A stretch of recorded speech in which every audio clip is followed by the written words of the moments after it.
ونعوذ بالله من شرور أنفسنا من سيئات أعمالنا من يهده الله فلا مضل له ومن يضلله فلا هادي له وأشهد أن لا إله إلا الله وحده لا شريك له وأشهد أن محمدا عبده ورسوله أما بعد فإن خير الحديث كتاب الله وخير الهدي هدي محمد صلى الله عليه وسلم وشر الأمور محدثاتها وكل محدثة بدعة وكل بدعة ضلالة وكل ضلالة في النار. وقال الله تعالى: يا أيها الذين آمنوا اتقوا الله حق تقاته ولا تموتن إلا وأنتم مسلمون. وقال الله تعالى: يا أيها الناس اتقوا ربكم الذي خلقكم من نفس واحدة وخلق منها زوجها بث منهما رجالا كثيرا ونساء واتقوا الله الذي تساءلون به والأرحام إن الله كان عليكم رقيبا. وقال الله تعالى: يا أيها الذين آمنوا اتقوا الله وقولوا قولا سديدا يصلح لكم أعمالكم ويغفر لكم ذنوبكم ومن يطع الله ورسوله فقد فاز فوزا عظيما. اللهم صل على محمد وعلى آل محمد كما صليت على إبراهيم وعلى آل إبراهيم إنك حميد مجيد. اللهم بارك على محمد وعلى آل محمد كما باركت على إبراهيم وعلى آل إبراهيم إنك حميد مجيد. وقال النبي صلى الله عليه وسلم: تركت فيكم أمرين لن تضلوا ما تمسكتم بهما كتاب الله وسنتي رب اشرح لي صدري ويسر لي أمري واحلل عقدة من لساني يفقهوا قولي. سبحانك لا علم لنا إلا ما علمتنا إنك أنت العليم الحكيم. اللهم أرنا الحق حقا وارزقنا اتباعه وأرنا الباطل باطلا وارزقنا اجتنابه آمين یا رب العالمین. اللہ تعالیٰ کا دین، دین اسلام، ایک متوازن اور بیلنسڈ دین ہے. یہ دین عدل ہے اور اس دین میں عدل و انصاف کو بنیادی اہمیت حاصل ہے. اللہ تعالیٰ نے قرآن کریم میں کئی مقامات پر اس بات کی نشاندہی فرمائی اور اللہ تعالیٰ نے ایک مقام پہ فرمایا: لقد ارسلنا رسولنا بالبینات، یقیناً ہم نے بھیجا اپنے رسولوں کو واضح نشانیوں کے ساتھ. وانزلنا معہم الکتاب، اور ہم نے نازل کی ان کے ساتھ کتاب، والمیزان، اور ترازو، لیقوم الناس بالقسط، تاکہ لوگ اس ترازو، اس انصاف کے ساتھ زندگی کو گزاریں، اس انصاف کو قائم کریں. سورہ رحمان میں اللہ تعالیٰ نے فرمایا: والسماء رفعها ووضع المیزان، اور اس آسمان کو اللہ تعالیٰ نے اونچا کیا اور میزان کو اللہ تعالیٰ نے قائم کیا. اللہ تطغوا فی المیزان، اور اس میزان میں کوئی طغیانی نہ کرنا، کوئی کمی بیشی نہ کرنا. اور اس کے برعکس، یعنی ایک طرف تو عدل و انصاف ہے اور اس کے برعکس جو ظلم ہے، جو ناانصافی ہے، جو بے عدلی ہے، اس کے بارے میں بھی ہمارے دین کے اندر شدید مذمت کی گئی ہے. اللہ کے نبی صلی اللہ علیہ وسلم نے ایک حدیث میں فرمایا: اتقوا الظلم، دیکھو ظلم کرنے سے بچو. الظلم ظلمات یوم القیامہ، یہ ظلم جو ہے یہ اندھیرے ہوں گے قیامت والے دن. یعنی جو شخص ظلم کرنے والا ہوگا یا جو لوگ ظلم کرنے والے ہوں گے ان کے لیے قیامت والے دن شدید اندھیرے ہوں گے. اس ساری چیزوں کو دیکھنے کے ساتھ، سمجھنے کے ساتھ اس بات کو سمجھیں کہ اللہ رب العزت نے جہاں انسانوں کو حقوق اللہ ادا کرنے کا حکم دیا ہے اور اللہ کے حقوق پورا کرنے کا حکم دیا ہے، اسی طرح اللہ رب العزت نے حقوق العباد کو بھی پورا کرنے کا حکم دیا. اللہ تعالیٰ نے قرآن کریم میں جن قوموں کا ذکر کیا، جن کو اللہ تعالیٰ نے تباہ برباد کر دیا ان کے شرک اور گناہوں کی وجہ سے، تو آپ دیکھیں کہ جب ان کے رسول ان کے پاس آئے اور آ کے ان کو دین کی دعوت دی، اللہ تعالیٰ کی توحید کی دعوت دی، تو اس کے ساتھ ساتھ ان کو اس بات کی بھی دعوت دی کہ دیکھو تم حقوق العباد میں بھی یا معاشرتی مسائل میں بھی کمی زیادتی نہ کرو. اور اس کی ایک مثال شعیب علیہ السلام کی قوم. اللہ تعالیٰ نے شعیب علیہ السلام کو ان کی قوم کی طرف بھیجا، تو شعیب علیہ السلام نے جب اپنی قوم کو دعوت دی تو شعیب علیہ السلام نے اپنی قوم سے کہا، اللہ تعالیٰ نے ذکر فرمایا وَإِلَىٰ مَدْيَنَ أَخَاهُمْ شُعَيْبًا، اور ہم نے شعیب مدین کی طرف ان کے بھائی شعیب کو بھیجا. قال، اور شعیب نے کہا یا قوم اعبدوا اللہ ما لکم من الہ غیری، کہ تم اللہ کی عبادت کرو، اللہ کے علاوہ کسی کی عبادت نہ کرو۔ یہ تو دعوت ہے توحید کی، جو ہر انسان کے لیے ہر دور میں بنیادی چیز تھی نجات کے لیے۔ لیکن اس کے ساتھ ساتھ شعیب علیہ السلام نے اس پہ اکتفا نہیں کیا، بلکہ اللہ تعالیٰ کے حکم سے جو وہ حقوق العباد میں کمی کرتے تھے، زیادتی کرتے تھے، اس کے بارے میں بھی ان کو تنبیہ دی اور کہا وَلَا تَنْقُصُوا الْمِكْيَالَ وَالْمِيزَانَ، اور دیکھو تم ناپ اور تول میں کمی بیشی نہ کرو۔ انی اراکم بخیر، میں تو تم کو مالدار دیکھتا ہوں، تمہارے پاس پہلے سے مال موجود ہے، تم خوشحال ہو، پھر تم یہ کمی زیادتیاں کیوں کرتے ہو کہ جب تم لوگوں کو دیتے ہو تو کم کر کے دیتے ہو، اور جب تم لوگوں سے لیتے ہو تو پھر تم وزن بڑھا کے لیتے ہو اور زیادہ مانگتے ہو، یہ تو غلط ہے۔ اور میں تمہیں خوشحال دیکھتا ہوں، تمہیں یہ چیزیں زیب نہیں دیتی، تمہیں یہ چیزیں نہیں کرنی چاہیے۔ وَإِنِّي أَخَافُ عَلَيْكُمْ عَذَابَ يَوْمٍ عَظِيمٍ، عَذَابَ يَوْمٍ مُحِيطٍ، اور مجھے اس بات کا خوف ہے کہ تم پر عذاب آ جائے اس دن، جو دن سب کے اوپر مسلط ہو جائے گا، یعنی قیامت والے دن۔ اس عمل کی بنا پر مجھے ڈر ہے کہ اللہ تعالیٰ تمہیں عذاب میں مبتلا کر دیں گے۔ یہ بہت ہی شدید گناہ ہے، اور یہ گناہ کس چیز میں آتا ہے؟ یہ گناہ حقوق العباد میں آتا ہے۔ اسی لیے ہمارا دین، میں نے آپ کو شروع میں کہا کہ ہمارا دین ایک متوازن دین ہے۔ وہ حقوق اللہ ادا کرنے کا حکم دیتا ہے تو اس کے ساتھ حقوق العباد کی بھی ہم کو تنبیہ کرتا ہے، بلکہ اتنی تنبیہ کرتا ہے کہ اللہ تعالیٰ اپنے حقوق تو بندے کو معاف کر سکتے ہیں، کر دیں گے، لیکن جو بندوں کے حقوق ہیں اس کے لیے اللہ تعالیٰ ان بندوں کو بلائیں گے، یا ان بندوں کو اپنی طرف سے جن پہ ظلم کیا گیا اپنی طرف سے خوش کریں گے، تو اس شخص کو نجات ملے گی، ورنہ اس کی خلاصی نہیں ہوگی۔ اس کو اللہ کے آگے جواب دینا ہوگا اس ظلم کا جو اس نے لوگوں کے ساتھ کیا۔ پھر شعیب علیہ السلام نے اپنی قوم سے کہا وَيَا قَوْمِ، اے میری قوم، أَوْفُوا الْمِكْيَالَ وَالْمِيزَانَ بِالْقِسْطِ، دیکھو ناپ اور تول کو پورا پورا کیا کرو انصاف کے ساتھ۔ وَلَا تَبْخَسُوا النَّاسَ أَشْيَاءَهُمْ، اور دیکھو لوگوں کے مال میں، لوگوں کو جب تم کوئی چیز دیتے ہو اس میں خبث نہ کرو، یعنی کمی بیشی نہ کرو۔ وَلَا تَعْثُوا فِي الْأَرْضِ مُفْسِدِينَ، اور زمین میں فساد نہ پھیلاؤ۔ اس سے ہمیں ایک اور بات پتہ چلی کہ جب انسان اس ناپ تول میں کمی کرتا ہے، لوگوں کے حقوق پورے نہیں کرتا، تو نتیجہ کیا نکلتا ہے؟ نتیجہ نکلتا ہے کہ زمین میں فساد پھیل جاتا ہے۔ آج ہم سب جانتے ہیں، آج ہم پاکستانی، ہم مسلمان، اللہ رحم فرمائے ہمارے حال کے اوپر، مشہور ہے دنیا میں ناپ تول میں کمی کرنے پر۔ اور قومیں تو ہیں اپنی جگہ، لیکن ہم مشہور ہیں کہ بھائی ان سے جب کام کرو تو اگر یہ تمہیں انشاءاللہ بھی بول دیں، یہ تو میں قسم بھی اٹھا لے، تو بھی ان کی بات نہیں ماننا، مال کو پوری طرح تولو، چیک کرو، کسی اور کو پیسے دو ان کے ملک کے اندر، جو جا کے فیکٹری پہ چیک کرے گا جو مال پیک کر کے رکھا جا رہا ہے کہ مال پورا ہے کہ نہیں۔ جبکہ اللہ تعالیٰ فرما رہے ہیں کہ اس عمل کی وجہ سے قوموں کو برباد تباہ کر دیا گیا، اور شعیب علیہ السلام کی قوم کو تباہ کر دیا گیا۔ شعیب علیہ السلام اپنی قوم کو جب یہ دعوت دیتے رہے تو ان کی قوم نے ان کا مذاق اڑایا اور کہا کہ یہ جو تم نمازیں پڑھتے ہو، کیونکہ شعیب علیہ السلام نماز بہت پڑھتے تھے، تفاسیر میں لکھا ہے، تو ان کی نمازوں کو مخاطب کرتے کہا تمہاری نمازیں تم کو یہ حکم دیتی ہیں کہ ہمیں ان چیزوں سے روکو، جاؤ جاؤ نمازیں پڑھو، تم ان کن چکروں میں پڑ گئے ہو۔ تو شعیب علیہ السلام نے ان سے کہا کہ بھائی مجھے تم سے کچھ نہیں چاہیے، میرا کام تم کو دین اور حق کی دعوت دینا ہے، اور میں تم پر داروغہ نہیں ہوں۔ اور یہ جو معاملہ ہے اس کو کہتے ہیں تطفیف، کمی بیشی کرنا۔ اللہ کے نبی صلی اللہ علیہ وسلم جب مدینہ تشریف لائے تو ابن عباس فرماتے ہیں، ابن ماجہ کی روایت ہے کہ لما قدم النبی صلی اللہ علیہ وسلم المدینہ تھا، جب اللہ کے نبی صلی اللہ علیہ وسلم مدینہ تشریف لائے، کانوا ای اہل المدینہ، مدینہ کے لوگ من اخبث الناس، لوگوں میں بدترین لوگ تھے۔ کس اعتبار سے؟ المکیالہ، ناپنے کے اعتبار سے، ناپنے کے اعتبار سے۔ فانزل اللہ تعالی سورہ المطففین، تو اللہ تعالیٰ نے سورہ المطففین اتاری۔ تو جب مدینہ کے لوگوں کو سورہ المطففین سننے اور سمجھنے کا موقع ملا تو پھر ان کا حال کیا ہو گیا؟ فاحسنوا الکیل، انہوں نے اپنی اصلاح کی، اور اصلاح کرنے کے بعد انہوں نے اپنے ناپنے کے پیمانوں کو صحیح کر لیا، اور وہ بہترین طریقے سے ناپنے والے ہو گئے۔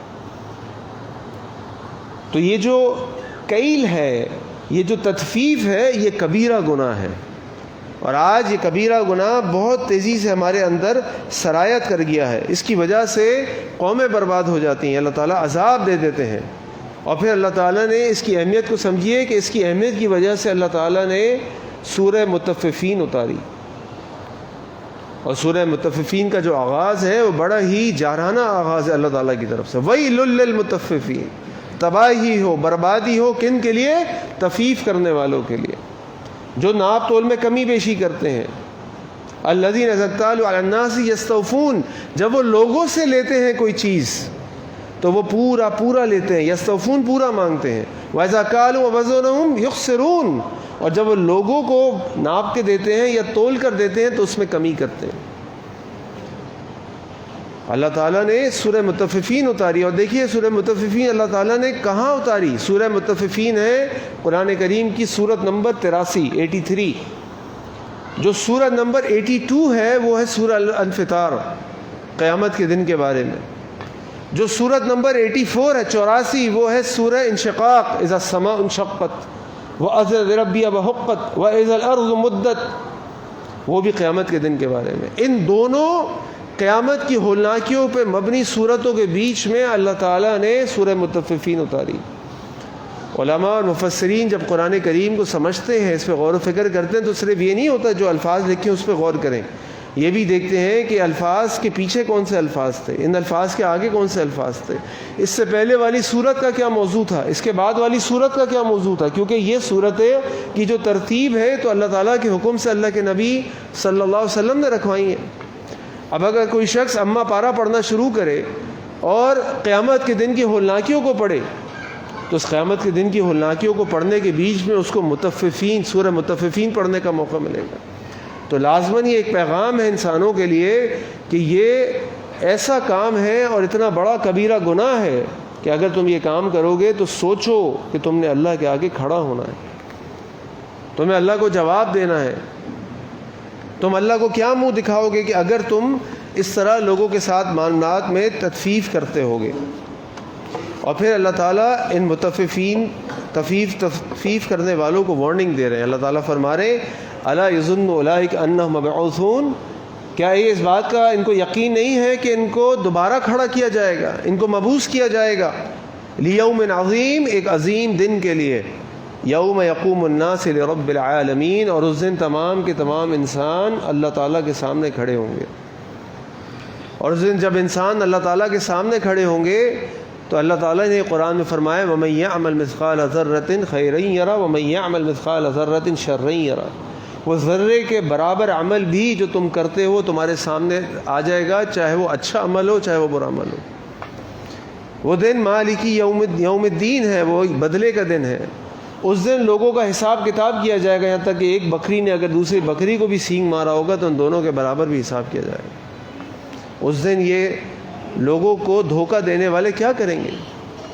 اور ذرا تصور کیجئے، یہ جو تطفیف ہے جو میں نے آپ کے سامنے بات رکھی، ناپ تول میں کمی کی، مثال کے طور پہ کوئی کپڑا بیچنے والا جب کپڑا بیچتا ہے، یہ علماء نے مثال بیان کی، تو جب وہ ناپتا ہے آپ کو کپڑا دینے کے لیے تو پورے گز کے ساتھ ٹائٹ کر کے ناپتا ہے، انچ بھی بچاتا ہے اپنی، اور کاٹنے میں بھی ڈنڈی مار دیتا ہے۔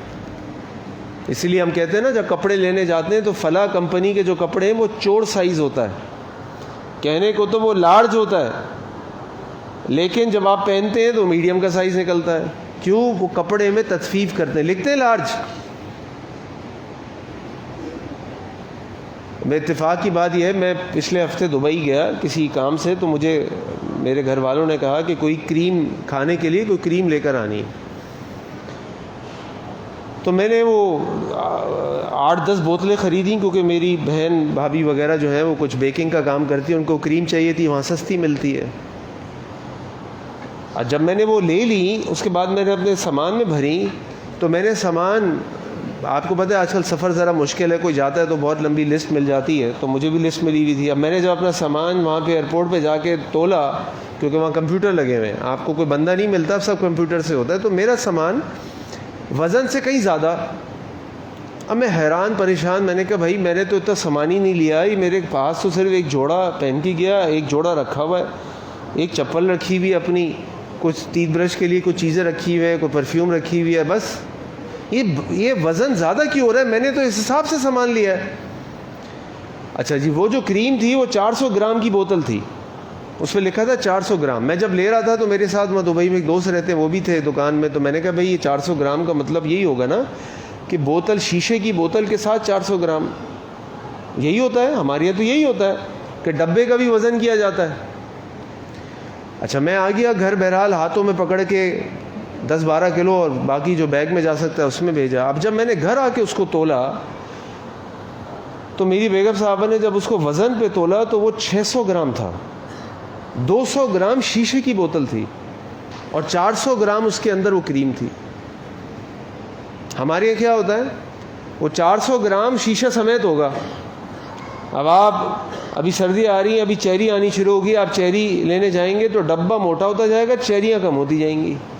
وزن آپ کریں گے، نکلے گا وزن ڈبہ آدھا کلو، لیکن مال اس کے اندر سے نکلے گا 200-250 گرام، 200-250 گرام کا خالی گتے کا ڈبہ ہوگا۔ یہ عام بات ہے، ہم سب اس کو مان لیتے ہیں۔ یہ ہے تطفیف، اور تطفیف ہوتی ہے بڑی معمولی سی۔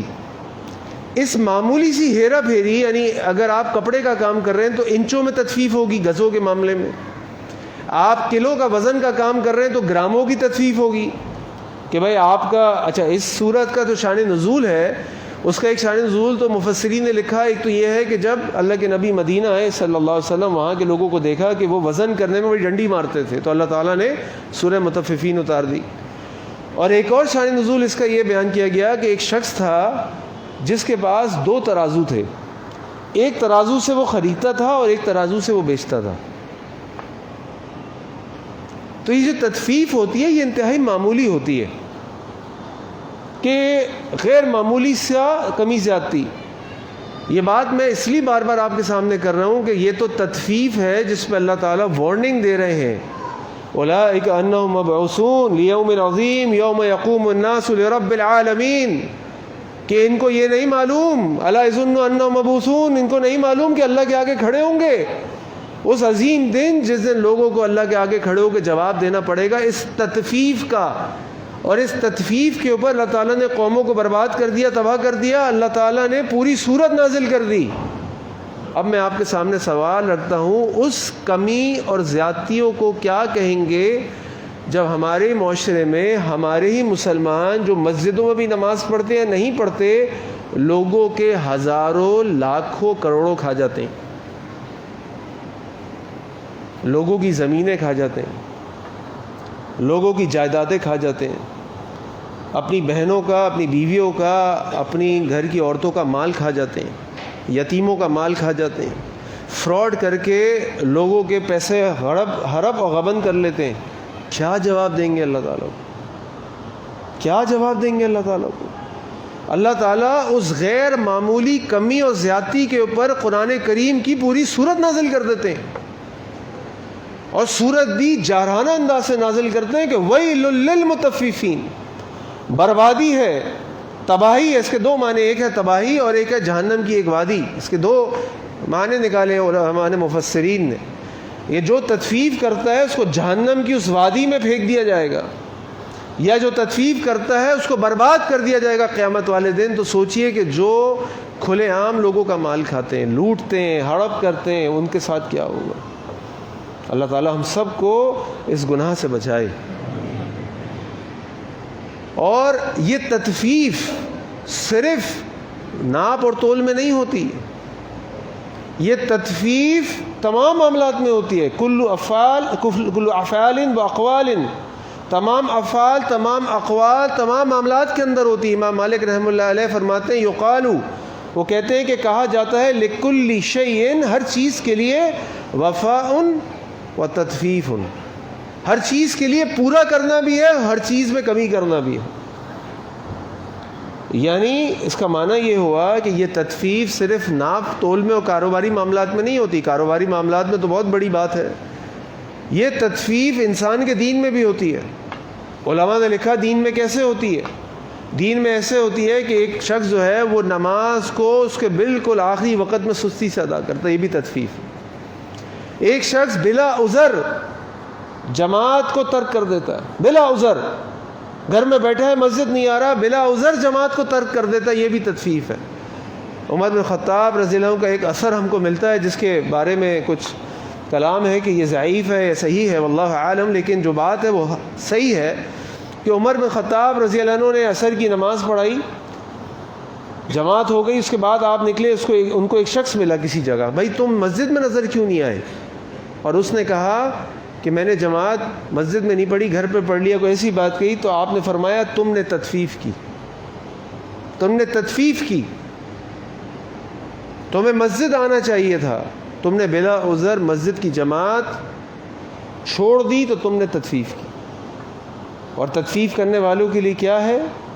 تطفیف کرنے والوں کے لیے یہ ہے، حضرت حذیفہ رضی اللہ عنہ سے یہ قول ملتا ہے کہ الصلاۃ مکیال، یہ جو نماز ہے یہ بھی ناپی جاتی ہے ایک پیالے میں، یعنی اس کا ایک پیمانہ ہے، فمن اوفى اوفی لہ، جس نے اس کو پورا ادا کیا اس کو پورا مل جائے گا، اور جس نے اس کو پورا نہیں کیا فقط تففت، اس نے فقط تفف، ومن تففا، اور جس نے اس میں تطفیف کی اس کو جا کے بتا دو کہ جو اللہ تعالیٰ نے تطفیف کرنے والوں کے لیے فرمایا وَيْلٌ لِّلْمُطَفِّفِينَ۔